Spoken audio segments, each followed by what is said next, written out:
the beginning of American imperialism and rising international power. So we have to start with some important questions. What is imperialism? Why imperialism for America in the latter 19th century? And who is this Alfred Thayer man, and what is his significance in the rise of American imperialism? So what is imperialism? Well, it is when a nation works to expand its power and influence. The two primary methods of imperialism are military conquest and political diplomacy. Why imperialism for America in the latter 19th century? Well, we need to look back. Initially, the U.S. was warned against foreign entanglement. President Washington warned against it in his farewell address. Of course, he also warned against political parties. Nobody listened to him on that one either. Looking at the 19th century, the U.S. had a major civil war to keep its focus on home, and it managed to become the dominant industrial power without imperialist ambitions. So what changed? There are several factors, including, well, something that anyone in today's world can understand. In 1893, a financial panic led to Americans experiencing a major economic depression. The government had been run by conservatives and riddled with corruption for years. After 1890, the progressive movement got a foothold in the government.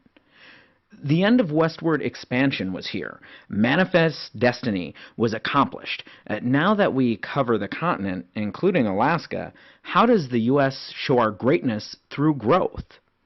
There is also the idea of social Darwinism.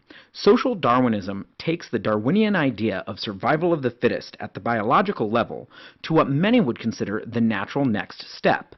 The idea that certain races and certain nations were superior to others. They were basically destined by their superiority to dominate what they considered the inferior races or nations. A variant of social Darwinism held that it was the burden of these superior races and nations to elevate these inferiors through colonization. So who is this Alfred Thayer man, and what is his significance in the rise of American imperialism? Well, not all people held to the idea of a social need to build an empire, but they did understand a strategic need to hold our own in a technologically advancing world. Alfred Thayer Mann was a highly influential military historian and strategist. He argued that a modernized navy and greater world naval presence was necessary for America to hold its place in the world. Without a great navy, how could the U.S. get all of their goods to all the possible customers in the world? Mann's writings sparked a naval arms race, which included Europe, the U.S., and Japan. Mann even suggested building a canal through Central America. So what we have here is a perfect storm.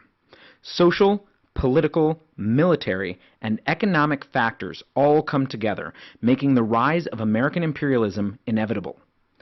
Where will it take us? The Spanish-American War, Asia, Latin America, the Caribbean, even World War. So to recap, from the founding of the U.S., warnings were there to not get involved in the affairs of other nations.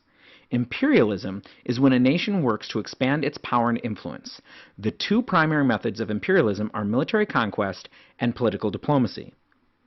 The realization of U.S. manifest destiny left a hole for Americans' need for expansion. Alfred Thayer Mann and his proponents' call for naval dominance laid the groundwork for America's ability to build a naval empire.